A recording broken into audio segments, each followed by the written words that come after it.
Hello friends, সবাইকে নমস্কার জানিয়ে শুরু করছি নীলিমা রেসিপির আরেকটি নতুন পর্ব। আজ শেয়ার করব ধোকার ডালনা। নিরামিষ কিংবা আমিষ দুই রকমভাবেই এই ধোকার ডালনা বানানো যায়, কিন্তু মেনলি আমরা নিরামিষ দিনেই নিরামিষভাবে এই ধোকার ডালনা বানিয়ে থাকি। আজ তো শনিবার, আমি নিরামিষভাবেই বানিয়ে ফেলবো ধোকার ডালনা।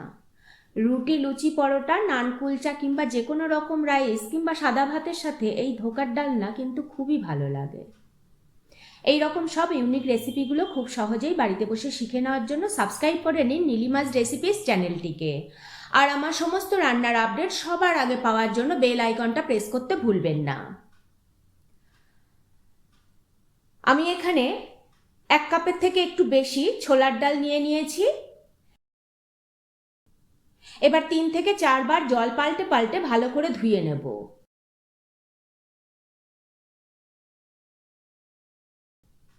যেহেতু আমার হাতে সময় কম ছিল, তাই আমি গরম জল দিয়ে 1 থেকে 1.5 ঘন্টা ভিজিয়ে রেখেছি। যদি আপনাদের হাতে সময় থাকে তাহলে ছোলার ডালটাকে রুম টেম্পারেচারের জল দিয়েই 3 থেকে 4 ঘন্টা ভিজিয়ে রাখলেই হবে। আর তাছাড়া এখানে 3টে আলু বড় বড় করে টুকরো করে জলে ভিজিয়ে রেখেছি।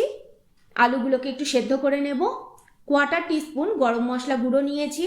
1 চামচ ঘি লাগবে। 1 টেবিল চামচ আদা বাটা লাগবে। 8 থেকে 10টা কাঁচা লঙ্কা আমি বেটে রেখেছি। ফোড়নের জন্য নিয়েছি 2টো তেজপাতা, 2টো শুকনো লঙ্কা, 4টে এলাচ, 4টে লবঙ্গ, 1টা দারচিনি স্টিক আর গোটা জিরে হাফ চামচ। 1 চামচ পোস্ত আর 8 থেকে 10টা কাজু নিয়েছি। মিক্সিতে পেস্ট করে নেব। নুন হলুদ ভাই বোন তো আছেই। আর নিয়েছি 1 চামচ চিনি। হাফ চামচ জিরে গুঁড়ো, হাফ চামচ ধনে গুঁড়ো, 1 চামচ কাশ্মীরি লঙ্কা গুঁড়ো নিয়েছি। 4টে টমেটোকে পেস্ট করে নিয়েছি। ডাল বাটার মধ্যে ফোড়নের জন্য নিয়েছি হাফ চামচ মৌরি ও কালো জিরে আর সামান্য একটু হিং লাগবে। প্রথমে আমরা গুঁড়ো মশলাটাকে একটু গরম জলে গুলে নেব। এর মধ্যে হলুদ মিশিয়ে দেব আর তার মধ্যে দেব আদা বাটা আর কাঁচা লঙ্কা বাটা, আর একটু জল দিয়ে ভালো করে মিক্স করে রেখে দেব।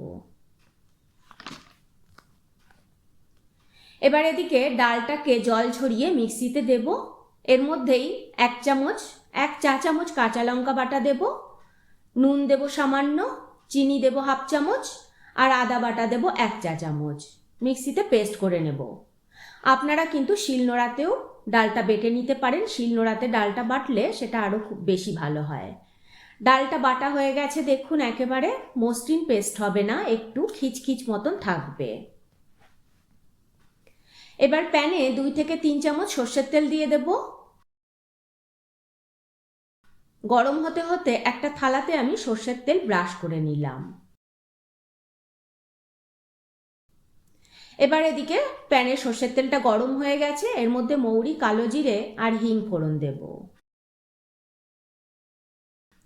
ফোড়নটা থেকে ভালো গন্ধ বেরোলে ডাল বাটাটা দিয়ে দেব। আমি হলুদটা আগে দিতে ভুলে গেছি, তেলের মধ্যে এবার একটু হলুদ দিয়ে দিলাম, তাহলে কালারটা ভালো আসবে। এবার ডাল বাটাটা কষিয়ে নেব সমানে, নেড়ে নেড়ে। ডাল বাটা কষানো হয়ে গেলে এবারে তেল মাখানো থালাতে নামিয়ে নেব।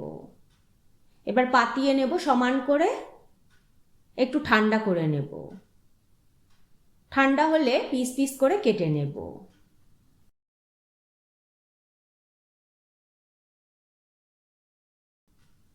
এবার একটা বাটিতে 2 থেকে 3 চামচ ময়দা জল দিয়ে গুলে নেব। ভালো করে গুলে নেব যাতে কোনো দলা না থাকে।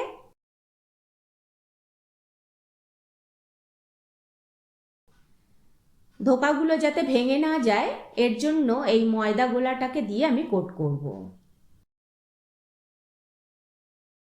এদিকে প্যানে অলরেডি গরম তেল বসিয়ে দিয়েছি।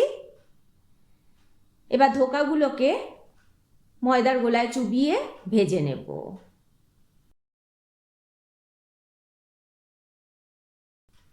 এইভাবে আমি ধোকাগুলোকে সমস্ত ভেজে নেব। আর এদিকে প্যানে 3 থেকে 4 চামচ সর্ষের তেল দিয়ে দিয়েছি। এর মধ্যে তেজপাতা, শুকনো লঙ্কা, জিরে, গোটা গরম মশলা ফোড়ন দিয়ে দেব। 30 সেকেন্ড মতন একটু ভাজবো ফোড়নটাকে। ফোড়নটা থেকে ভালো গন্ধ বেরোলে গোলা মশলাটা দিয়ে দেব। ভালো করে কষিয়ে নেব আদার কাঁচা গন্ধটা যতক্ষণ না চলে যায়।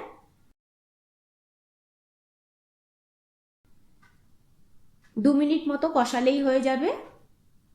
2 মিনিট পর এবার এর মধ্যে টমেটো বাটা দেব। একটু নেড়ে চেড়ে মিশিয়ে নেব ভালো করে। এবার এর মধ্যে পরিমাণ মতো নুন দেব আর বাকি চিনিটা দিয়ে দেব। কষিয়ে নেব ঢাকা দিয়ে। 3 থেকে 4 মিনিট মতন কষালেই হয়ে যাবে।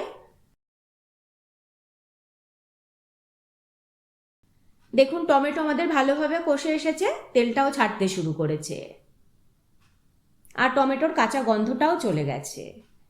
এবার কাজু পোস্ত বাটাটা দিয়ে দেব আর মিক্সির বাটি ধোয়া জলটাও দিয়ে দেব। আবারও একটু নেড়ে চেড়ে ঢাকা দিয়ে 2 থেকে 3 মিনিট কষিয়ে নেব।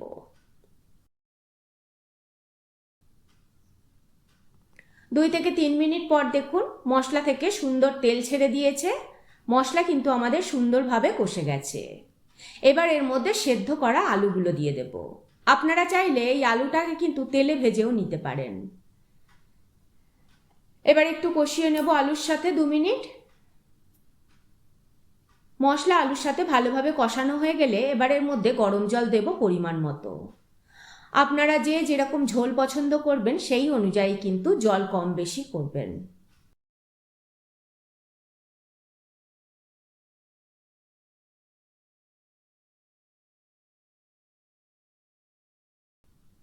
ঝোলটা ভালো করে ফুটে গেলে এবার ধোকাগুলো দিয়ে দেব। আঁচটাকে এই সময় ঢিমে করে রাখতে হবে, খুব জোরে ফোটানোর দরকার নেই।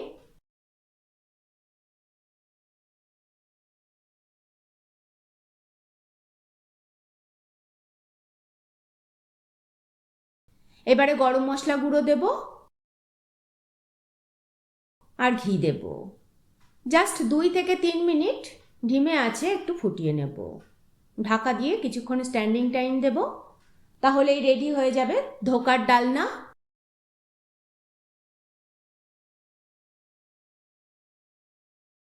গরম গরম সার্ভ করে দেব। কেমন লাগলো আমার আজকের রেসিপিটি কমেন্ট করে জানাবেন। ভালো লাগলে একটা লাইক করে দেবেন। আপনাদের একটা লাইক আর কমেন্টই আমাকে উৎসাহিত করবে পথ চলতে। আজ তাহলে এই পর্যন্তই। আবারও হাজির হয়ে যাব নতুন কোনো রেসিপি নিয়ে নতুন কোনো পর্বে। ভালো থাকবেন, সুস্থ থাকবেন সবাই।